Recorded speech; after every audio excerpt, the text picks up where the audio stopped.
Ce programme vous est présenté en partenariat avec Storia Voce, la première web radio dédiée à l'histoire.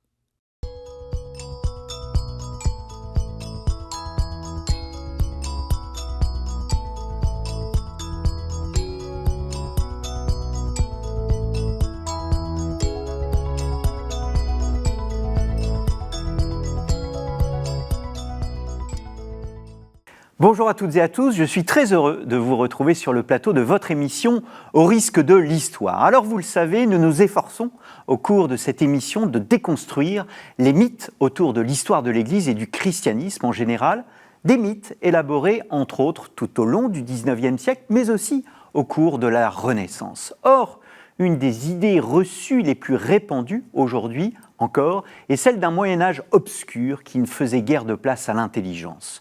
En son temps, le grand historien Jacques Le Goff avait publié un petit ouvrage qui avait pour ainsi dire mis en pièces cette idée reçue. Plus récemment, à l'occasion de son discours aux Bernardins en 2008, le pape Benoît XVI avait évoqué les origines de la théologie occidentale et les racines de la culture européenne dans cette époque d'effervescence intellectuelle médiévale. L'émission, au risque de l'histoire, vous propose de partir à la découverte de ce que nous appellerons les intellectuels au Moyen-Âge. Qui sont ces hommes, ces grandes figures qui veulent concilier la foi et la raison?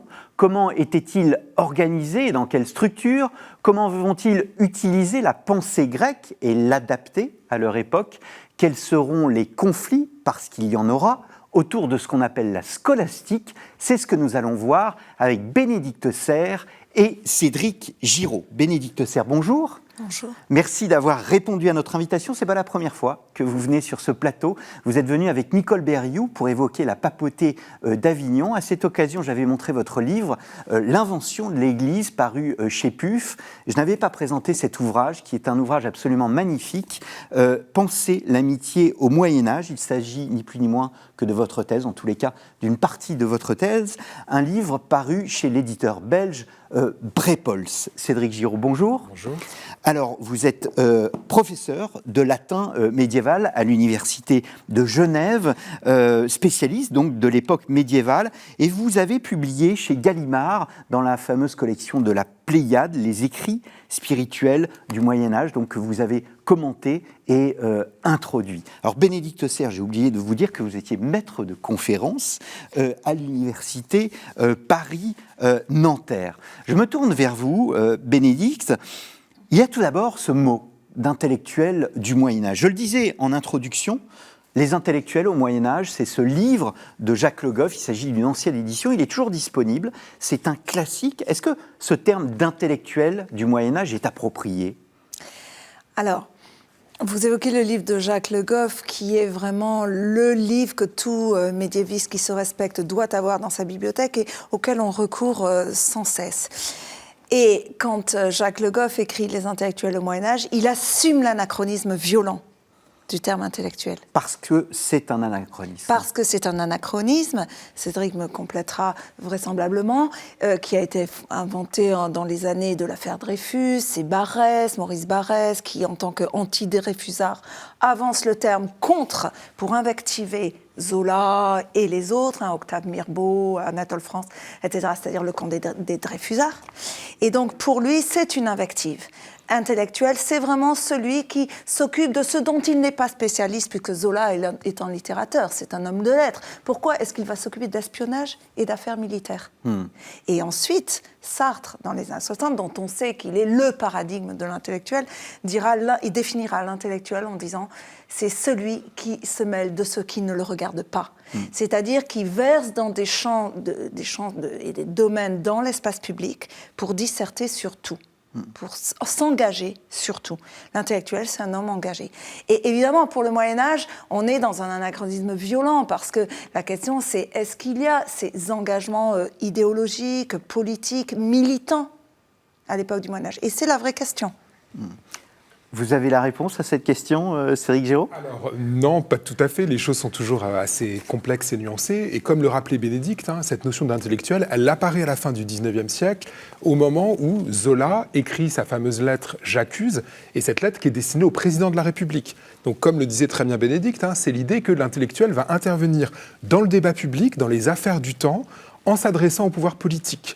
Alors pour l'époque médiévale, en effet, Le Goff en avait conscience, appliquer le terme d'intellectuel à la période médiévale, c'était faire un acte d'anachronisme, mais l'intérêt, au-delà du fait de savoir si cette définition elle est applicable mot à mot à l'intellectuel médiéval, ce qui n'est pas tout à fait le cas, ce qui est intéressant, c'est que ça nous rappelle que l'intellectuel médiéval est un homme comme un autre, qui a des passions, qui a des engagements, et donc contrairement à l'image qu'on a souvent du Moyen-Âge, où des hommes du Moyen-Âge ou des hommes du passé, qui sont un peu vus comme des statues lointaines, ou comme si le monde des idées était un monde désincarné, importer ce terme anachronique permet de nous dire que ces hommes du Moyen-Âge, ils ont pensé, ils ont aimé, ils ont vécu, et ils se sont parfois écharpés autour des idées et de l'histoire des idées. Donc l'emploi de ce mot permet de rendre au Moyen-Âge toute sa vivacité et sa portée justement intellectuelle. Bénédicte Serres ? En effet. Et le deuxième point très important de ce titre, les intellectuels au Moyen-Âge, c'est toute la charge gramscienne. Alors, quand je dis gramscienne, c'est Antonio Gramsci, comme disent les Italiens, qui parlait de l'intellectuel critique. Et c'est évidemment ce qu'il y a derrière le titre de Le Goff. Les intellectuels, c'est leur dimension critique. Qu'est-ce que ça veut dire ?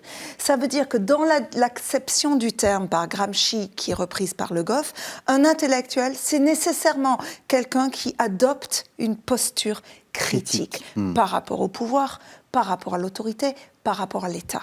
Et quand Le Goff parle d'intellectuel au Moyen-Âge, il veut questionner cette posture critique. Les savants du temps, les penseurs du temps, ont-ils eu une attitude critique par rapport au pouvoir ?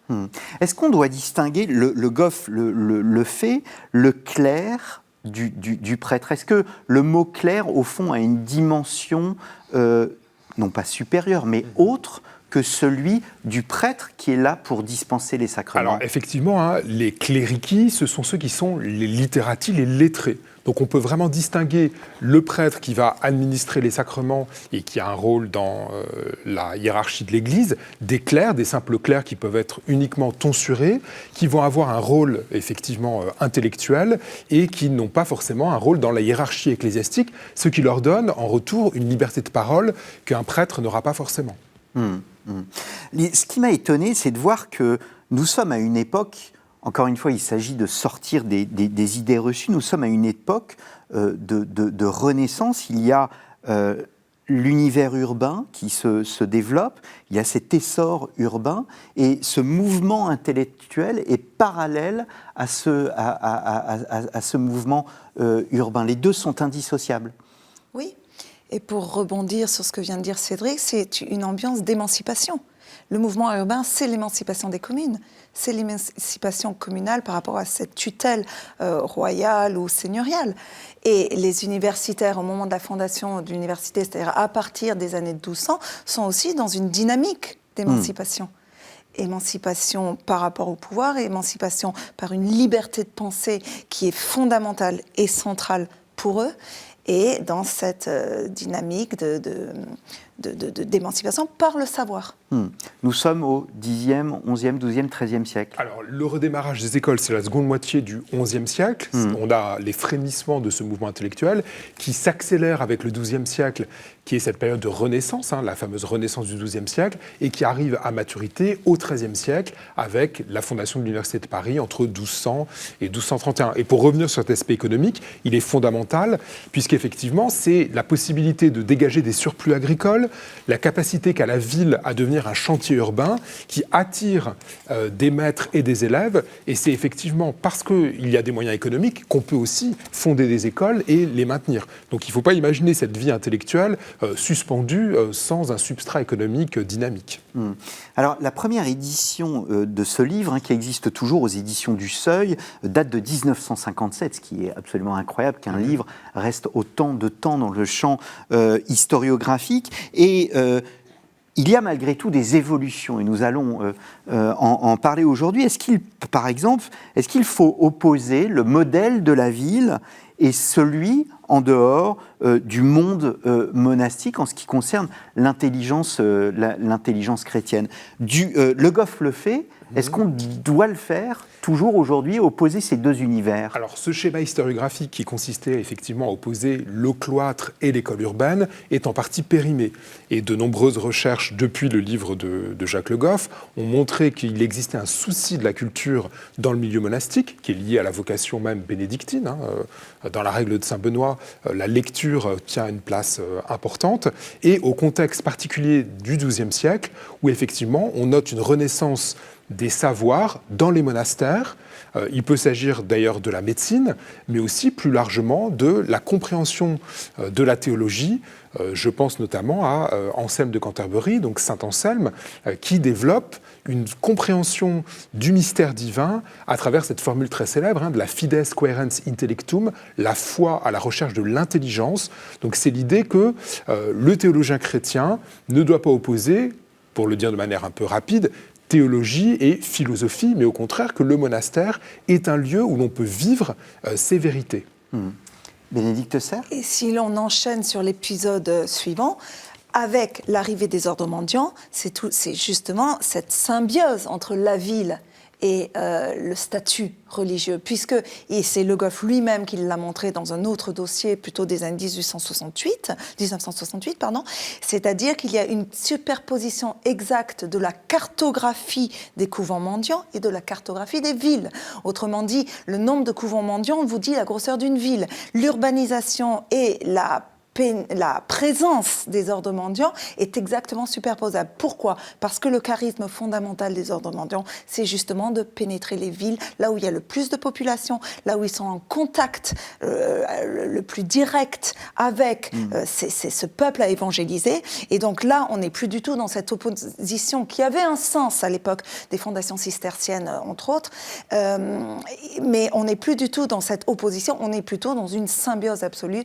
Les mendiants s'installe là où il y a le plus de population, c'est-à-dire dans les villes. Et c'est valable également pour les ordres anciens, comme l'ordre bénédictin, qui envoient les meilleurs de leurs sujets dans les villes universitaires se former. Donc on a des collèges, on pense par exemple au collège des Bernardins à Paris, qui était fait pour recevoir de jeunes religieux qui venaient se former à l'université. Donc tout ce schéma historiographique qui opposerait le moine obscurantiste et attardé au milieu urbain est effectivement complètement faux. Dès le XIIe siècle d'ailleurs, dès la Renaissance du XIIe siècle, on a des religieux qui quittent comme novices leur monastère pour aller à la ville, se former, et qui reviennent dans leur couvent, transmettre aux autres frères les nouveautés qu'ils ont apprises en ville. Alors, il y a un point, on parle de renaissance des villes, de renaissance de l'intelligence. On a tous l'image de la Renaissance avec la révolution Gutenberg, mais il y a déjà eu une révolution médiévale qui est la civilisation de l'écrit. On bascule dans la civilisation de l'écrit à cette époque, donc avant ce qu'on appellera plus tard la Renaissance. C'est ça, tout à fait. On a une première Renaissance, on parle parfois d'une révolution de l'écrit, qui commence au XIIe siècle et qui va crescendo pendant les siècles suivants et qui atteint son acmé au XIVe, XVe siècle, qui est une intensification du recours à l'écrit. On est dans une civilisation où l'oralité demeure prégnante et extrêmement importante, mais où l'écrit devient une manière de saisir le monde. On va gouverner à travers l'écrit, on va décrire d'un point de vue économique les domaines, la réalité, le réel avec l'écrit, et même d'un point de vue conceptuel, on va chercher à saisir toute la réalité, depuis les réalités les plus matérielles jusqu'aux plus spirituelles, en utilisant l'écrit et le raisonnement. Donc cette révolution, elle commence véritablement au XIIe siècle et elle s'adosse au renouveau de l'institution ecclésiastique et scolaire. Vous vouliez ajouter quelque chose ? C'est-à-dire que, pour parler en termes techniques, on parle d'une scripturalisation des sociétés. C'est-à-dire que l'écrit devient vraiment... les hommes du temps sont acculturés à l'écrit. Ce qui ne veut pas dire que tout le monde sait parfaitement lire et écrire, y compris le latin ou vernaculaire, mais ce qui veut dire que tout le monde sait quelle est la valeur juridique de l'écrit, quelle est la valeur littéraire de l'écrit, et que ces hommes du temps sont acculturés d'une manière générale à l'écrit. Est-ce que là, je reviens sur la fonction de clerc, c'est une fonction à part entière, à côté par exemple de la fonction militaire ou bien de la fonction religieuse? Alors, sur le plan idéologique, oui, parce que vous êtes dans une trifonctionnalité.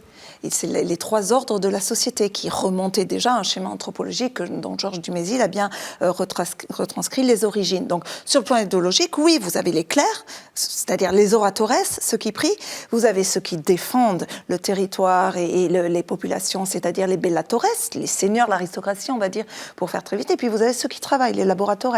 Ça, c'est le plan idéologique. Mais dans la réalité, l'opposition entre clerc et laïc est très bancale, elle ne fonctionne pas bien. L'opposition entre les premiers ordres de la société qui relèvent tous plus ou moins de l'aristocratie, c'est-à-dire les grands prêtres, enfin les grands évêques viennent souvent de l'aristocratie, mélangent le premier et le deuxième ordre, etc., etc. Il y a l'apparition de nouvelles catégories sociales comme les bourgeois, les marchands, les notaires, les juristes, les avocats, etc. Donc les frontières sont vraiment brouillées dans la réalité. Donc dans la réalité médiévale, il n'y a pas les clercs ne sont pas un ordre à part entière. Il y a un floutage de certaines frontières idéologiques. Mais leur rôle lié au fond à la science et l'enseignement est délimité?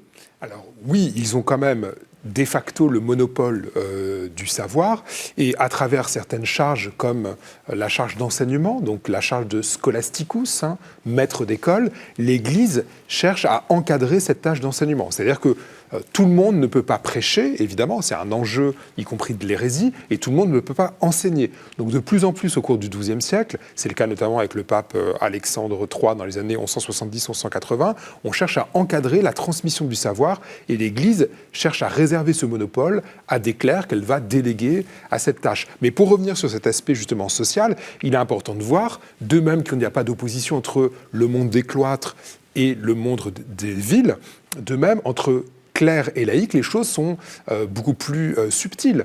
On a des rois qui sont de véritables lettrés.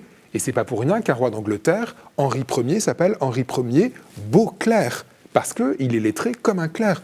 Aliénor d'Aquitaine soutient au XIIe siècle également une vie de cour extrêmement brillante. Elle-même est lettrée. Donc là aussi, cette opposition n'est pas pertinente. Au-delà même des rangs du clergé, il y a des femmes et des hommes qui ont accès à une culture extrêmement raffinée. Est-ce que ces hommes ont conscience de faire du neuf? Alors, quand vous dites ces hommes... Ces hommes, alors Abélard, saint Thomas, etc., est-ce qu'ils ont conscience, au fond, d'apporter une nouveauté à l'intelligence, à la société, au développement des sociétés? Alors, dans votre question, il y a une posture très contemporaine. C'est-à-dire que pour les hommes du temps, le neuf, la nouveauté, l'apport aux sociétés, ce n'est pas un idéal, ce n'est pas un paradigme, ce n'est pas vous voyez, un idéal type, comme on dirait. Parce que, au contraire, plus vous voulez être un bon savant, plus vous voulez être un bon penseur, et moins vous allez innover. Mais l'idée, c'est de réemployer l'ancien pour justement l'acculturer au présent, le repenser, le digérer, l'assimiler. Et donc, cette idée de novitas au Moyen-Âge est très suspecte. On va penser en se référant à ce que les autorités ont déjà dit, c'est-à-dire les auctoritates, ces grands noms qui ont du poids en termes de vérité. Et donc, le souci, c'est de chercher la vérité, pas par l'innovation, mais par la confrontation avec les autorités anciennes, que ce soit la Bible, Aristote, le décret de Gratien, Thomas d'Aquin, une fois que lui-même sera passé au statut d'auctoritates, qu'importe. Alors, en fait, tout à fait, c'est-à-dire que la notion même de renaissance, elle suppose un retour à l'Antiquité, un retour à des autorités dont on va se servir pour proposer quelque chose de différent. Ce qui permet de répondre à votre question, c'est la notion peut-être plutôt de modernité. Exactement. Plutôt celle de nouveauté. Est-ce qu'il se considérait comme moderne? Et oui, il y a la catégorie de maîtres modernes, magistri moderni, qui apparaît au XIIe siècle. Eux-mêmes ont la conscience d'apporter quelque chose de différent dans le domaine théologique par rapport au Père. Alors, ils ne s'en font pas une gloire, et ce n'est pas, comme le disait très justement Bénédicte, une fin en soi, mais ils ont bien conscience qu'ils sont confrontés à des problèmes théologiques qui ne sont pas ceux, forcément, qu'avaient eu à affronter les pères. Donc cette notion de maître moderne, de magistère des maîtres modernes, elle apparaît dès le XIIe siècle. Elle atteint son acmé à l'Université de Paris avec Thomas d'Aquin, qui définit la nature du magistère de ses maîtres. Et donc, il y a véritablement la conscience qu'il prolonge l'enseignement des générations précédentes. Est-ce qu'on a parlé des écoles, est-ce qu'on doit pas faire une différence entre les écoles d'une part et les universités d'autre part ? Oui, les structures juridiques sont très différentes. L'université, comme son nom l'indique, c'est une corporation, une universitas, magistrorum et scholarum. C'est-à-dire que les statuts juridiques sont différents. Ensuite, vous avez des méthodes d'enseignement et de recherche qui sont différentes. Bien sûr, elles prolongent, et Cédric le confirmera, elles prolongent ce qui se pratiquait au XIIe siècle, dans les écoles du XIXe siècle, mais on est dans des structures très différentes, et je dirais dans des rapports à la pensée, dans la production collective du savoir, très différentes. L'université, on travaille ensemble, on est toujours ensemble. La figure de l'intellectuel dans une tour d'ivoire, cela n'existe pas. Pas plus d'ailleurs qu'au XIIe siècle. Tout à fait. Voilà, l'idée, le grand clivage, c'est de dire que finalement, au XIIe siècle, les écoles sont faiblement institutionnalisées. On a un cadre encore très souple, des dizaines d'élèves, mais on a du mal à percevoir la manière dont ça se passe. Alors qu'à partir du XIIIe, justement, en lien avec cette révolution de l'écrit, on a des textes qui organisent des statuts universitaires, qui organisent la vie commune des maîtres et des élèves. On a des habits, des cérémonies, des funérailles, des exercices, des examens. On prévoit même le droit de grève. Là aussi, il ne faut pas oublier, on parlait de ce monde en mouvement. L'université médiévale invente aussi la grève des intellectuels.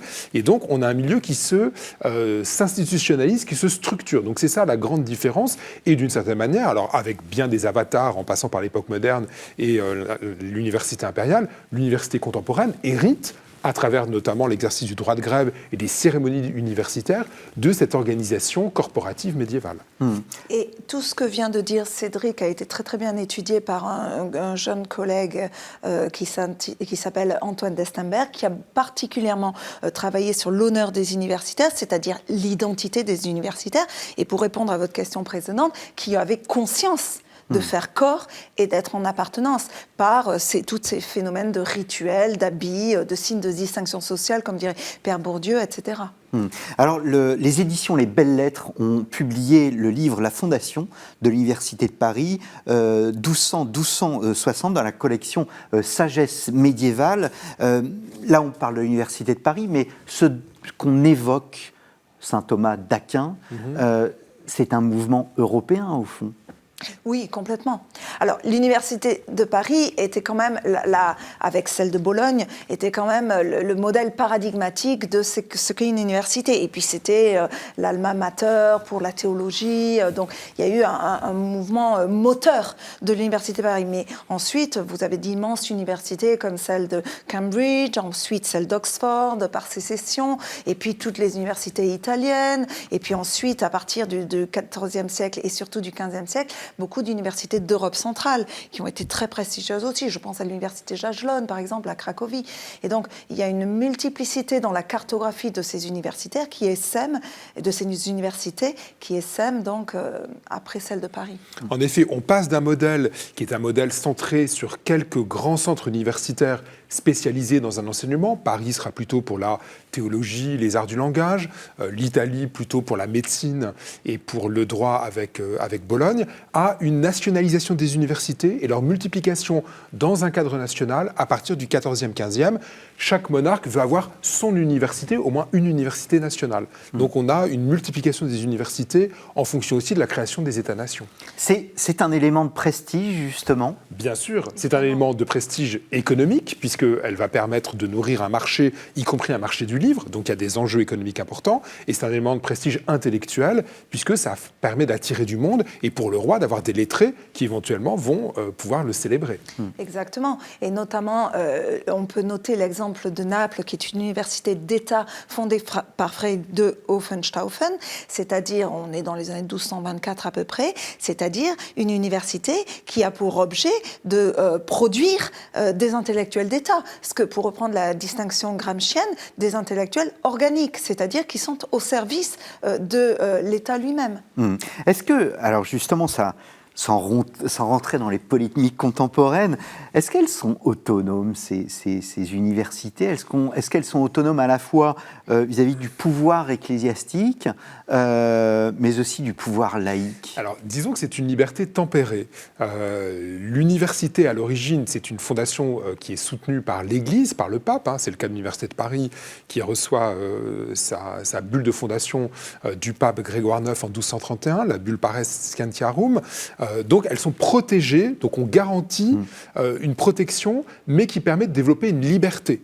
Cependant, cette liberté, elle est surveillée. D'un point de vue dogmatique, l'Église ne laisse pas, et on a plusieurs procès en hérésie, parfois intentés à des universitaires qui sont là pour rappeler que Rome garde un œil sur les universités. Aussi, du côté français, l'université est considérée comme la fille aînée du roi. Donc le pouvoir politique garantit ses libertés, le droit de grève, la juridiction, le fort universitaire, donc le fait que les étudiants de l'université ne peuvent pas relever immédiatement de la justice royale, mais tout en garantissant ces libertés, le pouvoir politique garde un œil toujours sur le fonctionnement de l'université. Exactement. Et juste pour bien comprendre ce que Cédric vient de dire, revenir à la genèse donc du contexte de fondation des universités, qui était quand même le contexte hérétique.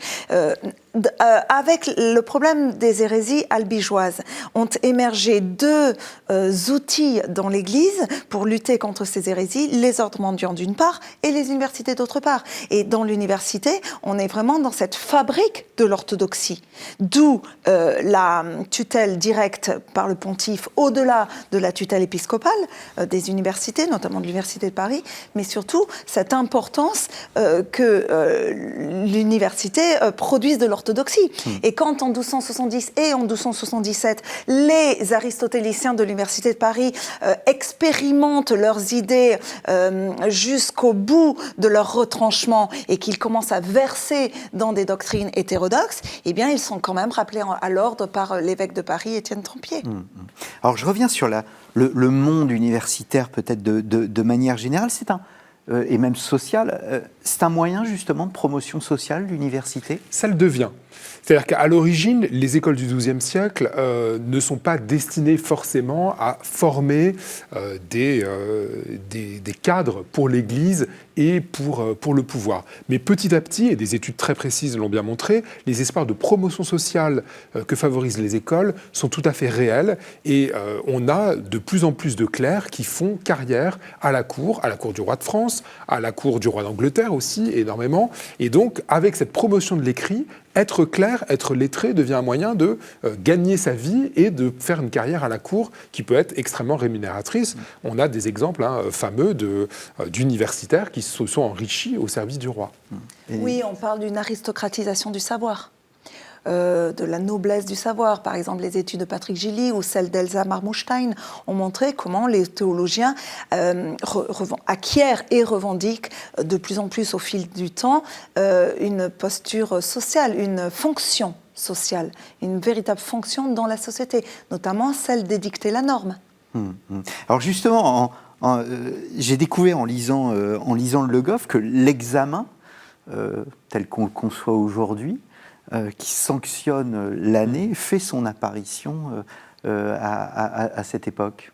Tout à fait. Une des inventions de l'université médiévale, c'est vraiment la notion de grade, c'est-à-dire d'un examen qui va sanctionner l'acquisition de compétences. Donc il y a des formes extrêmement diverses, notamment le baccalauréat. Notre baccalauréat moderne tire uniquement son nom d'un examen médiéval. Donc il y a cette volonté qu'a l'université d'examiner des candidats. Alors le plus souvent, ça prend la forme d'une interrogation sur des textes au programme. Donc on doit avoir lu, c'est-à-dire étudier, commenter des œuvres sous la direction d'un maître. Et lors d'examens, on va vérifier cette compréhension des autorités au programme. Donc dans le domaine juridique, ça sera le code de Justinien, le décret de Gratien pour le droit de l'Église. Dans le domaine théologique, ça va être la Bible. Donc on va vérifier que le candidat a bien compris tel livre biblique. Et puis dans le domaine de la médecine, ça va être des autorités comme Galien, par exemple. Oui, et les grades, les examens ont leur vocable qui dit véritablement ce que représente l'examen. Par exemple, la licence, c'est originellement la licentia docandi, c'est-à-dire cette autorisation à pouvoir enseigner. La maîtrise est en connexion avec le vocable de magister, être maître, s'imposer comme maître, essar, etc. Alors je voudrais en venir aux idées en elles-mêmes. Est-ce qu'on peut parler, on parle toujours de l'humanisme de la Renaissance, mais est-ce qu'on peut parler d'un humanisme chrétien médiéval ? Alors, en effet, il y a vraiment le développement, alors notamment dans les cloîtres, ce que j'essayais de montrer dans mon volume de la Pléiade, d'une réflexion sur l'homme et d'une reprise de l'impératif socratique du « connais-toi de toi-même ». Ce que cherchent à développer les moines médiévaux, c'est une véritable culture de l'intériorité, donc une culture humaniste qui passe par la connaissance de l'intimité de l'homme pour arriver à Dieu. Donc cet humanisme chrétien, c'est vraiment la reprise d'un idéal qui était celui de la Grèce ancienne, qui est d'une connaissance de soi, et comment cette connaissance de l'intimité humaine, loin d'exclure Dieu, va au contraire y mener en reprenant l'intuition d'Augustin, qui est de la présence de Dieu dans l'intimité de l'homme. Vous parlez, Bénédicte Serre, dans votre très beau livre « Penser l'amitié au Moyen-Âge », d'un humanisme apaisé et apaisant des cisterciens. Oui, et je m'appuie dans cette référence au beau travail de Damien Bocquet sur l'affectus dans le monde cistercien, qui montre, en prolongeant ce que vient de dire Cédric, qui montre comment on intègre véritablement toute cette anthropologie affective, c'est-à-dire appuyée sur les émotions, les sensations, les mouvements premiers de l'âme, etc., pour conduire le moine, notamment cistercien, vers son salut. Et on parle d'un outil d'anthropologie affective en vue de sotériologie. Et c'est ça, véritablement, cet humanisme, c'est cette perception holistique de l'être humain. Ce n'est pas un monde aride, et c'est au fond le grand apport de vos différents écrits, c'est que nous ne sommes pas simplement dans la raison, on est aussi dans un monde de sentiments, d'affectivité. D'émotion, oui. Oui, tout à fait. C'est un des grands apports de la réflexion monastique du XIIe siècle, humaniste, au sens propre du terme, qui est la réhabilitation des passions. C'est-à-dire par rapport au schéma antique qui voyait dans les passions un trouble de l'âme et un trouble du sage, les moines vont au contraire utiliser les passions pour rejoindre la passion du Christ, mais aussi pour christianiser l'intériorité. Donc effectivement, ce monde, il est extrêmement sensible. Et le beau livre consacré Pirosh Kanakji et Damien Bocquet à cette question s'appelle « Sensible au Moyen-Âge ». Donc effectivement, il n'y a pas du tout d'opposition entre un monde de la raison, qui serait froid et justement scolastique au sens étroit du terme, et un monde de l'affectivité. La figure qui réconcilie le mieux ces deux tendances, c'est par exemple le franciscain Bonaventure au XIIIe siècle, qui est à la fois un très grand spéculatif et qui écrit une langue tout à fait passionnée. Mais c'est important ce que vous dites, parce que on le voit encore, on l'a vu encore lors de la discussion sur la loi sur le séparatisme. On prend le christianisme, on met tout ça dans un bocal, un peu de Saint-Augustin, un peu de Saint-Paul. On dit il rejette le corps, il rejette les sentiments. Le monde médiéval montre exactement le contraire. Exactement. Au contraire, on se confronte toujours au corps, aux passions, aux sentiments. Tout ce monde-là développe, fait écrire des traités psychologiques. Donc on va décrire les puissances de l'âme. Donc il y a un intérêt passionné pour l'intériorité de l'être humain et non pas du tout un dégoût ou au contraire une indifférence. Tous ces intellectuels se passionnent pour l'intériorité et pour le monde des passions. Alors venons-en à la fameuse scolastique. Qu'est-ce que la scolastique, Bénédicte Serre? Comment la définir en quelques mots? Alors, étymologiquement, c'est le monde des écoles, scola. Donc, c'est cette manière qu'ont eu les écoles du XIIe siècle et l'université après elles d'ériger une pédagogie et une méthode de recherche. Donc, cette pédagogie et cette méthode de recherche est fondamentalement scolaire, on pourrait dire, au sens premier du terme, est fondamentalement fondée sur un exercice que l'on appelle la disputatio, c'est-à-dire un exercice interactif, où il y a deux personnes entre elles qui se confrontent et qui mettent en crise des vérités, des autorités, et qui confrontent leurs arguments. Voilà le fondement de ce qu'est la scolastique, c'est-à-dire une pédagogie dialogique, dialectique, si vous préférez. À partir de là, on a produit des textes, des commentaires, des traités, des théories, etc., qui ont marqué ce monde universitaire fondé sur l'explicitation des autorités classiques ou médiévales. Évidemment, quand on entend scolastique aujourd'hui, on l'entend avec toute la charge des siècles qui sont passés depuis, c'est-à-dire aussi toute la disqualification du terme. Vous le dites dans votre introduction, Pétrarque au XIVe siècle critique la scolastique. 5 siècles plus tard, Michelet, c'est absolument incroyable, il la pulvérise, alors que vous montrez toute cette richesse, cette tension entre d'une part le respect des anciens et d'autre part la volonté quand même de faire, désolé, de reprendre du neuf, de refaire du neuf. Complètement. Oui. Alors, il y a deux choses. Moi, j'avais montré qu'en effet, ces genres scolastiques, notamment le commentaire des autorités classiques, la Bible, le Lombard, le décret, qu'importe, étaient le lieu, un laboratoire vivant de la pensée. C'est-à-dire se confronter à une auctoritas, produisait de la pensée et était en quelque sorte le lieu d'un dynamisme pour aller plus loin. Mais il faut quand même revenir sur le cliché pétrarquien et humaniste antiscolastique. Parce que ce qu'il faut bien comprendre, c'est que pour être soi-même un humaniste et pour être soi-même un modernus, un moderne, il faut pouvoir renier ce dont on vient, l'ancien. Et c'est ainsi qu'on a inventé le Moyen-Âge. Je vous rappelle cet âge médiocre. Ce medium aevum. Et c'est ainsi qu'on a inventé le gothique, cet art des Goths. Les Goths, c'est quand même les barbares. Et c'est ainsi qu'on a inventé la scolastique, c'est-à-dire ce genre desséchant, stérilisant, qui vraiment ne fait que ressasser des autorités, ne fait que répéter et rabâcher. Et donc, il fallait que Pétrarque et tous les humanistes, notamment Rabelais, quand vous lisez le Pantagruel et les autres, vous avez aussi cet aspect de la scolastique très desséchante. Il fallait absolument se démarquer de ce monde médiéval, scolaire, et essayer de l'enjamber pour retourner aux humanités classiques, cicéroniennes, retrouver un latin classique, c'est-à-dire épurer des pseudo-barbarismes de l'époque médiévale, qui en fait, le latin médiéval, Cédric le dirait mieux que moi, le latin médiéval étant une langue vivante, une langue nourrie de néologismes. Est-ce qu'en soi, finalement, ce n'est pas la Renaissance qui est obscurantiste en refusant l'apport intellectuel médiéval? Alors, je ne le formulerai pas comme ça, même si je comprends bien votre idée. Un peu brute, ma question. Oui, mais... alors, formuler ainsi, c'est un petit peu faussé. Mais il y a en effet une construction identitaire de l'idéal humaniste qui doit construire le Moyen-Âge comme, obscurantiste, je ne dirais pas, mais comme... gothique, c'est-à-dire un peu arriéré, un peu sauvage, un peu sauvage, et donc pour soi-même se construire. Il faut réhabiliter la scolastique, Cédric Giraud? Il faut, parce que comme l'a bien dit Bénédicte, c'est une méthode critique. Je crois que c'est extrêmement important.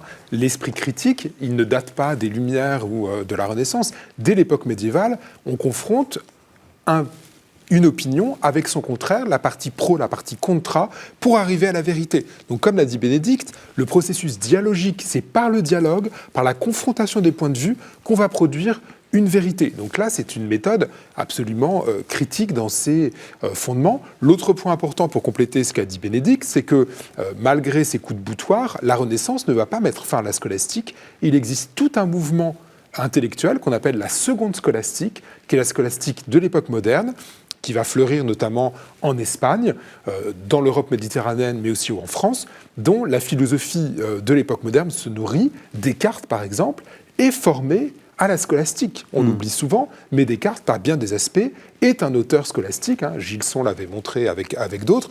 Donc, il y a vraiment une importance cruciale à réhabiliter aussi la scolastique dans la longue durée. Ce n'est pas quelque chose, ce n'est pas une méthode de pensée qui s'arrête avec le Moyen-Âge. Voilà. Et je rebondis parce que c'est très très important de préciser pour bien comprendre que les historiens qui ont opposé humanisme et scolastique se sont laissés prendre au piège du discours pétrarquien et humaniste. Et qu'aujourd'hui, plus personne, je veux dire, de sensé et de scientifique, de sérieux et de scientifique, n'oppose jamais humanisme et scolastique. C'est la scolastique, est-ce qu'on peut la considérer comme une révolution, un peu comme votre révolution spirituelle de Saint Anselme de Canterbury? Effectivement, c'est une révolution ou c'est une mutation importante dans la mesure où elle va permettre de redécouvrir des textes nouveaux, notamment des textes d'Aristote, qu'on n'avait pas lus depuis plusieurs siècles. Donc de ce point de vue-là, l'Occident va promouvoir des idées, des textes nouveaux et produire des savoirs qui sont absolument novateurs dans le domaine de la philosophie, de la théologie, mais aussi des sciences naturelles. Aristote, c'est l'éthique à Nicomaque. Et entre autres, et vous montrez bien dans votre livre, Penser l'amitié au Moyen-Âge, comment en fait ce milieu absorbe ce texte. Oui. Quand l'éthique à Nicomaque est traduit à la fin du XIIe siècle par l'Italie du Sud et surtout au XIIIe siècle par Robert Grossetête, un grand théologien anglais, eh bien l'Occident vit une véritable déflagration en recevant ce texte parce qu'il reçoit un corpus éthique phénoménal, encyclopédique. Et finalement, ce que vont faire les penseurs du temps, c'est d'articuler ce corpus aristotélicien avec la théologie morale qu'ils sont en train de construire, d'élaborer au fil des siècles. Et l'idée, c'est d'acculturer un penseur grec du IVe siècle avant Jésus-Christ, païen, mais qui a un prodigieux système moral, avec une anthropologie chrétienne, en terre latine, qui travaille à coups de méthodes dialectiques, critiques, disputationnelles, pour essayer de, non pas tordre, mais pour essayer de concilier deux systèmes de pensée très différents. Et ce que j'appelle cette grande odyssée donc, de l'acculturation de l'éthique à Nicomaque en Occident, c'est sur 3 siècles, du XIIIe au XVe siècle, cette lente digestion par acculturation successive de plusieurs auteurs qui vont essayer d'articuler le concept païen de philia à l'anthropologie chrétienne, fondamentalement articulée autour de la clé de voûte de la caritas. Comment articule-t-on la caritas chrétienne latine avec la philia grecque païenne? Alors cela ne se fait pas sans heurts, évidemment. Il y a des conflits, il y a des débats, il y a des disputatio. Peut-être une tout particulièrement, la violente opposition entre deux conceptions, entre Abélard et Bernard de Clairvaux. En effet, depuis le XIXe siècle, au moins depuis Victor Cousin, on tend à opposer les deux compréhensions. Donc il y aurait d'un côté Abélard qui camperait le maître moderne, féru de dialectique, le chevalier de la dialectique, pour parler comme Paul Vigneault. Celui qui veut concilier foi et raison. Voilà, c'est ça, mais en mettant la raison au premier plan. Et puis de l'autre, il y aurait Bernard qui serait le représentant d'un monde monastique un peu plus attardé. Alors les choses sont beaucoup plus complexes. Certes, Bernard de Clairvaux s'est opposé à Abélard. Il a réussi d'ailleurs à obtenir sa condamnation. Je vous rappelle qu'Abélard a fait l'objet de 2 procès en hérésie, un concile à Soissons en 1121 et le concile de Sens de 1141. Donc finalement, l'Église enseignante a quand même fini par faire taire Abélard, mais les choses sont beaucoup plus complexes puisque pour condamner Abélard, Bernard a fait appel à des théologiens et à des maîtres qui pouvaient comprendre la pensée d'Abélard. Donc les choses ne sont pas aussi binaires qu'on pourrait le croire. Et surtout, c'est très important, Bernard lui-même est un intellectuel de premier volet, de premier rang, et il écrit un latin d'une complexité admirable. Donc Abélard n'est pas du tout un moine ignorant, très loin de là. Les moines, vous le montrez bien dans votre introduction des écrits spirituels du Moyen-Âge parus dans la Pléiade, les moines font aussi appel à l'intelligence. Vous dites, je parlais tout à l'heure de la révolution anselmienne, c'est Saint Anselme de Canterbury, c'est une révolution intellectuelle de la spiritualité qui fait aussi appel à l'intelligence. Tout à fait. Il y a la volonté chez ces écrivains d'avoir une approche systématique de l'intériorité, c'est-à-dire de décrire toutes les étapes de la progression spirituelle, de décrire même ces exercices spirituels, depuis la méditation jusqu'à la contemplation, en recourant à des distinctions et en décrivant de manière le plus précisément possible la formation de la charité dans l'âme. Donc on n'est pas du tout dans une approche qui est fidéiste, mais dans une approche au contraire extrêmement intelligente et très fine, très psychologiquement pointue. Ce qu'il y a d'étonnant dans l'apport de ce monde médiéval, c'est la place de la personne, la conscience individuelle. C'est un concept qui apparaît à cette époque et que reprendra par exemple le Concile de Latran IV. Oui, alors la découverte de l'individu, la découverte surtout de l'individu, c'est plutôt le XIIe siècle, on est vraiment au XIIe siècle. Après, des gens comme Thomas d'Aquin travaillent le concept de persona, mais on n'est pas dans... Il faut faire attention d'ailleurs à la rétroprojection de ce qu'on a appelé le personnalisme du XXe siècle, c'est-à-dire une forme de néo-thomisme qui a voulu retrouver dans l'époque médiévale le personnalisme qu'il avait lui-même élaboré. Donc il ne faut pas non plus rétro-projeter des constructions philosophiques contemporaines sur cette période-là. Mais il est vrai que la naissance de l'individu, c'est le XIIe siècle. Et un des outils les plus importants pour cette découverte d'une forme d'individualité ou d'une personne, c'est le développement du sacrement de la pénitence, puisque avec la généralisation de la confession qui atteint son but avec le Concile de Latran IV, donc en 1215, il y a cette nécessité pour chaque fidèle de s'examiner. Donc cette nécessité de l'examen individuel, il implique des outils d'introspection que les textes que j'ai édités fournissent. Comment, on arrive peu à peu au terme de cette émission, comment l'intellectuel du Moyen-Âge disparaît-il ? Alors, j'ai envie de dire... Et pourquoi ? Qu'avant de disparaître, il apparaît. Et finalement, quand on a parlé de cette méthode critique, qui est quand même un des cœurs de cette réflexion que nous menons ensemble aujourd'hui, quand on parle de cette fonction critique, on voit bien que finalement, cette fonction critique à laquelle sont pétris, enfin à partir de laquelle sont formés ces hommes du temps, va peu à peu sortir du monde universitaire et scolaire, et se répandre dans l'espace public. Et s'il y a bien un moment, notamment le moment de crise du grand schisme, où je dirais il y a cette naissance de l'intellectuel, c'est avec la sortie de la méthode critique dans l'espace public. Et quand les débats, les polémiques politiques et ecclésiologiques de l'époque du grand schisme s'étalent dans l'opinion publique et les hommes du temps débattent publiquement devant des auditoires, on assiste vraiment à l'invention de l'intellectuel à ce moment-là. On peut dire aussi qu'il y a un déplacement peut-être de la présence et de la figure des intellectuels de l'université vers la cour. C'est-à-dire c'est peut-être le moment aussi où les universitaires deviennent peut-être surtout des professeurs, peut-être un peu moins des intellectuels, ont peut-être moins cette capacité de s'adresser à la société, comme c'était le cas au XIIIe siècle. Et à partir du XIVe, XVe siècle, c'est la figure finalement du conseiller du prince qui va peut-être davantage jouer ce rôle de l'intellectuel que l'universitaire médiéval. Mais est-ce qu'on abandonne au XVe siècle la foi en quête d'intelligence ? Non. Pensons à des figures comme Nicolas de Cuse, par exemple, qui est effectivement un intellectuel majeur. Donc cette volonté d'allier fides et intellectus, elle demeure, mais il est certain que l'arrivée de la Réforme va changer la donne et va fracturer la chrétienté, et donc les cartes vont être rebattues à ce moment-là. Il n'y a pas d'anti-intellectualisme, donc ?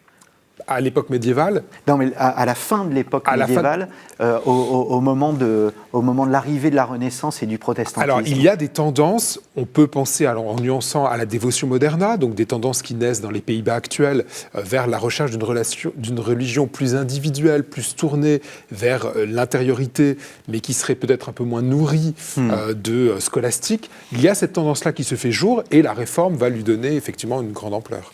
Et alors, je parlerai moins d'anti-intellectualisme, qui est aussi un terme très contemporain, que peut-être à certains moments d'anti-rationalisme. C'est-à-dire que les excès des recherches rationalistes ont été si loin qu'au XVe siècle, par rapport au XIVe siècle, enfin, je pense au XIVe siècle de Guillaume d'Occam, par exemple, qui a vraiment poussé très loin ces recherches-là. Il y a peut-être une réaction au XVe siècle et une volonté de retour à une plus grande simplicité de la recherche vers la vérité. Notamment des gens comme Jean Gerson veulent des recherches qui soient moins techniques, moins ratiocinantes, c'est-à-dire qui soient beaucoup plus simples et plus spirituelles aussi. Et en ce sens, on a une forme d'anti-rationalisme. Cédric Giraud, peut-être un dernier mot? Et tout à fait. Il y a cette idée aussi que, à partir du XVe siècle, on va basculer dans une forme de modernité, c'est-à-dire que la foi va chercher à entrer en contact avec Dieu de manière peut-être plus directe, sans passer par cet appareil rationnel qu'avaient développé les universitaires du XIIIe siècle. Eh bien, un grand merci à vous deux pour la richesse de cet entretien qu'on souhaiterait prolonger encore des heures et pourquoi pas faire d'autres émissions sur le sujet en développant tel ou tel aspect. Écrit spirituel du Moyen-Âge, il faut absolument se procurer cet ouvrage paru dans la bibliothèque de la Pléiade. Vous avez notamment, ce qui montre au fond le rayonnement du Moyen-Âge, la fameuse imitation de Jésus-Christ de Thomas à Kempis, mais bien d'autres textes qui montrent ô combien la foi s'articule aussi avec l'intelligence et pas simplement avec le sentiment. Pensez l'amitié au Moyen-Âge, Bénédicte Serre, chez Brepols, l'éditeur belge Brepols, un magnifique ouvrage également, et vous avez publié au PUF l'invention de l'Église. Pour réaliser cette émission, j'ai utilisé cet ouvrage, donc Les Intellectuels au Moyen-Âge de Jacques Le Goff. Il s'agit de l'ancienne couverture. Il y a une nouvelle édition, toujours disponible chez Point Seuil Histoire, tout simplement.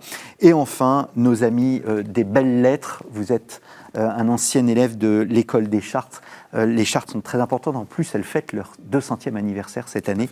Nous l'avons dit avec Olivier Poncet que nous avons reçu à ce plateau. Donc la fondation de l'Université de Paris, 1260, il s'agit d'un recueil de textes sur la fondation de cette immense institution qu'est l'Université de Paris. Il me reste à vous remercier. Merci à vous deux. Merci, chers téléspectateurs, pour votre fidélité. N'hésitez pas à aller sur ktotv.com pour retrouver nos anciennes émissions, mais aussi sur storiavoce.com. Marie-Gwen Carichon vous a invité pour évoquer plus en profondeur votre ouvrage, Les Écrits spirituels. Donc on peut vous retrouver aussi, cher Cédric, sur storiavoce.com. Merci beaucoup et à dans 2 semaines pour un nouveau numéro de votre émission Au risque de l'histoire.